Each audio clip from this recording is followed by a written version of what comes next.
Haleluya. Haleluya. Ndabaramukije mu izina rya Yesu Kristo.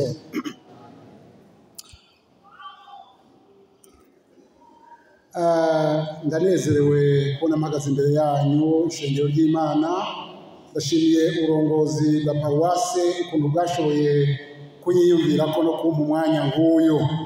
Ariko rero natebeje kuko umwanya uri kuriruka, ngomba tugende n'ijambo ry'Imana. Naho nari nateguye byinshi ariko mvuge bikuru kugira ngo duheze ku mwanya. Imana ishimwe. Haleluya. Reka dusome mu ijambo ry'Imana twasomewe mu butumwa bwiza bwa Yohana igice 9. Turasoma ku murongo wa 6 na guhera ku wa mbere kubandanya, ariko reka dusome ku murongo wa 6. Haravuga ngo avuze ivyo akira amate hasi, avungisha amate utwondo, araheza amusiga utwo twondo ku maso, aramubarira ati genda wiyuhagire mu kidengeri Silowamu. Silowamu risobanurwa ngo mutumwa. Nuko aragenda ariyuhagira, agaruka abona. Nuko ababanyi biwe n'abahora bamubona ko ari umusezi barabazanya bati mbega uyu si we yahora yicaye asegereza? Abandi bati niwe, abandi bati oya nuwo basa. Nawe arababwira ati ni jewe. Imana ishimwe.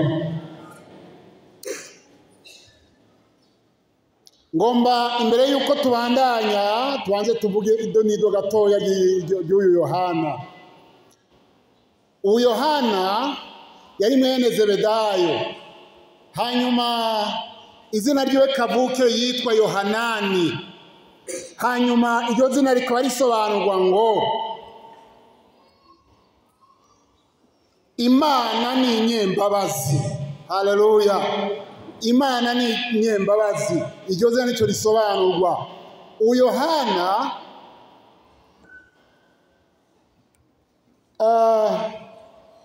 yanditse ibitabo 5. Yanditse igitabo canke ubutumwa bwiza bwa Yesu Kristo bwa Yohana. Yandika icete ca mbere ca Yohana, yandika n'icete ca kabiri ca Yohana, yandika n'icete ca gatatu ca Yohana, yandika n'igitabo cy'ibyahishuriwe Yohana. Ibitabo 5. Uyu Yohana rero agereranywa na Mose. Mose nawe yanditse ibitabo 5. Yanditse igitabo cy'itanguriro, yandika igitabo cyo kuvayo, yandika igitabo cy'Abalewi, yandika n'igitabo cyo guharura, yandika n'igitabo cyo gusubira mu byagezwe. Mu yandi majambo, aba bagabo uko ari 2 cyangwa abakozi b'Imana uko ari 2 baboneka ko bari abavugishwa n'Imana. Nubwo tubona ko Yohana yakoze mu gihe cya Yesu Kristo, umuvugishwa n'Imana wa nyuma yabaye Yohana umubatizi. Yohana umubatizi niwe yabaye umuvugishwa n'Imana wa nyuma. Ariko uyu Yohana yanditse ubutumwa, ni ukuvuga yaravugishijwe. Reka ndabereke muzima yamushimwe yaravugishijwe. Mose yanditse ngo ubwa mbere na mbere mu itanguriro, siko none sivyo? Ngo ubwa mbere na mbere Imana yaremye. Yohana acayandika ngo ubwa mbere na mbere jambo, kandi byose byaremwe. Imana ishimwe. Urumva ko abantu ko bose bari bamwe. Mose yakoze mu gihe cy'isezerano rya kera, Yohana akora mu gihe cy'isezerano rishasha. Ni ukuvuga ngo Mose yavuze ibyabaye bwa mbere, Yohana avuga ingene ibintu bizosozera turiko turabya hishuriye Yohana. reka tubandanye kara gace gatoya ka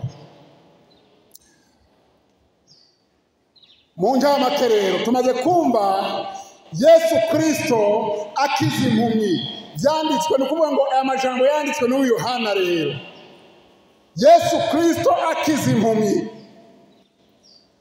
Iyi mpumyi yari imaze igihe isegerereza kandi twasomye neza ko yari yavutse ari impumyi. Aho abandi benshi bamwe bashobora guhuma bakuze, ariko we yavutse ari impumyi, yavutse atabona. Hano ijambo ry'Imana ryatubwiye ngo yari umusezi. Biboneka ko kubera atabona baba bamuterurira ku nzira kugira ngo asegerereze, kuko atabona inzira ajyamo yari uwo gusegerereza nyine. Reka ndababaza ikibazo, mbega umusezi cyangwa usegerereza aba ameze neza? Aba ari uwo kurabika sa ababereye ijisho?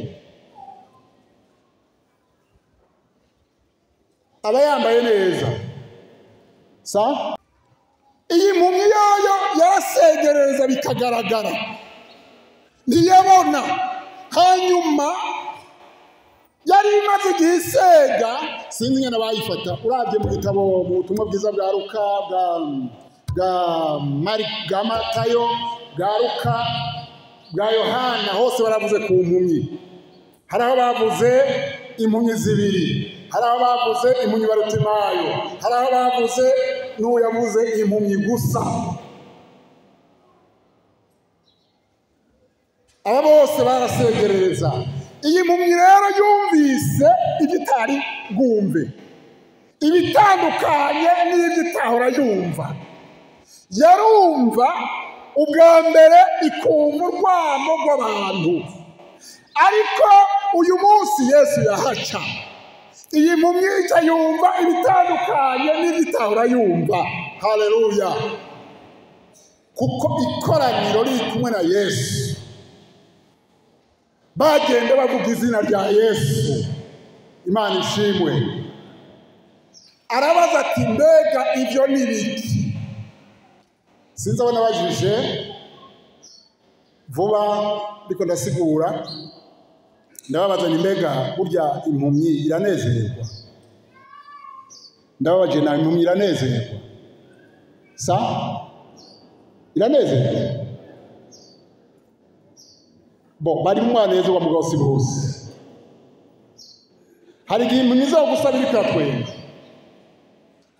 Aha, mbega iyo impumyi ihumije ibona iki? Iyo itabona ibona iki? Humiriza nawe uri kurabona ikuhumirije. Nibona umwiza. Yesu Kristo yaje kugira ngo akure abari mu mwiza abazane mu mucyo. Twasomye hano nyene. Reka dusome turabe.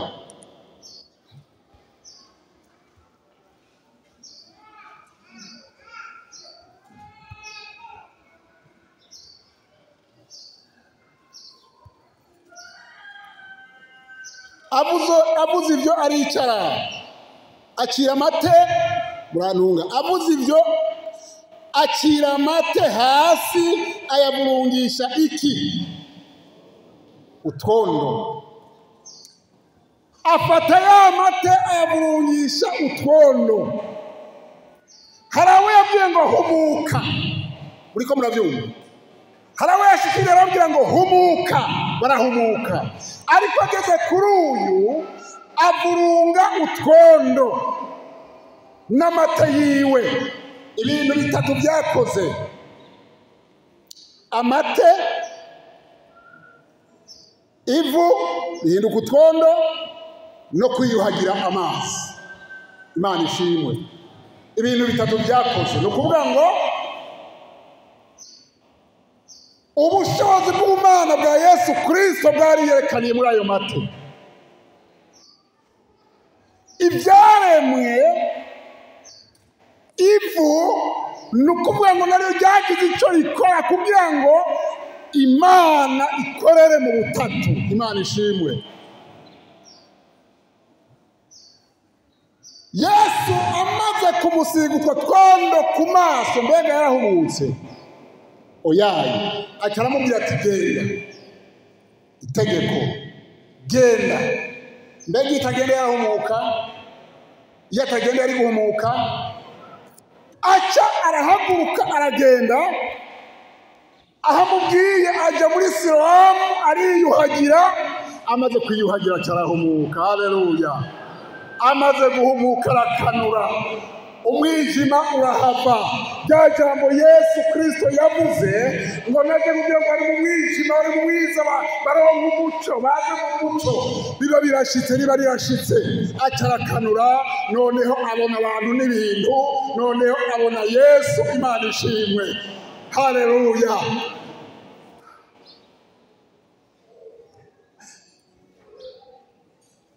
Amen. Amen. Iyo mbere amaze guhumuka, umuntu agukoreye ikintu, mbega ntujya kumugwako ukamugumbira. Ndiyumvira amaze guhumuka yegera aho Yesu ari, agendana na Yesu, atambukana na Yesu. Imana ishimwe. Agendana na Yesu, bamwe bamugaraguza agati, bamwe bamuvuma amate, babibona. Haleluya. Atangura kugendana na Yesu, ari kumwe na Yesu, aganira nawe, abigishwa bamwumvise. Muri izi nkumi hariho abigishwa bariko barakurikira Yesu, babwira uri kuvuga ngo ngiri ikigongwe mwana wa Dawidi, asamira ibintu bagenda babyumvira ikigongwe. Hanyuma ariko arasemerera, bakamuceceka, bakamuhoza. Hora, ntusubire kuvuga. Umviriza ikintu cyabaye. Amaze kumuhoza, Imana ishimwe, ijwi ryiwe rirarengana, rirabarengana, rishikira Yesu Kristo. Imana ishimwe. Imaze kumushikira Yesu, acababwira ati cereza mwese nimuhore. Amen. Intambuko ya mbere, mwese nimuhore, mucereze. Ibyo munga byose nimuhore, mucereze. Baraceceka. Bamaze guhora, hasigara mu gijwi ryande rya wa wundi. Haleluya. Hasigara mu gijwi rya wa wundi ngiri ikigongwe. Acabwira abandi bariko baramusivye nyene, mugenda mu muhamagaro. Imana ishimwe. Genda mu muhamagaro. Bamaze kumuhamagara, mbega bagiye bifata kumwe bifata, bagiye bavuga kumwe bavuga, bagiye bavuga bati humura, humura, Yesu araguhamagara. Imana ishimwe. Humura, Yesu araguhamagara. Andarangije no bandanya mvuga byinshi. Humura, Yesu araguhamagara. Umviriza, imbere yuko ndangiza, ntukarambirwe, naho mutuna nahagira ijambo, ntukarambirwe gukora, ntukarambirwe guhamagara.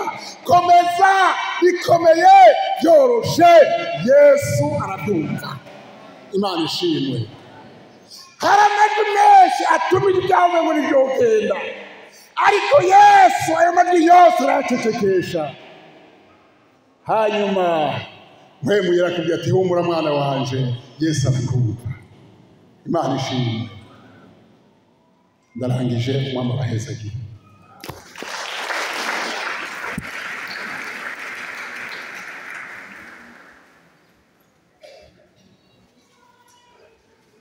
Haguruka gusenge.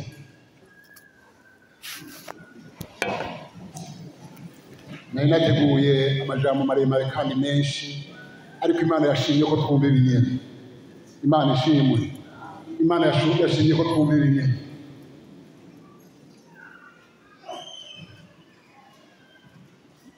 Mbega nta bintu bimaze igihe muri wewe umengo n'urwango bikuza ko kuduga ngo wegere Imana, bikuza kuduga ngo ubone Yesu, bikuza kuduga ngo ubone ubwiza bw'Imana. Umviriza, Yesu arahari kugira ngo acecekeshe ibyo byose. Imana ishimwe. Yesu arahari kugira ngo ahoze ibyo byose byakujije amahoro.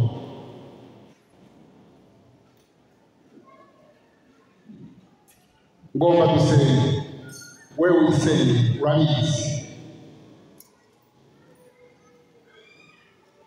Reka sabe waturongoye atuzi ibyo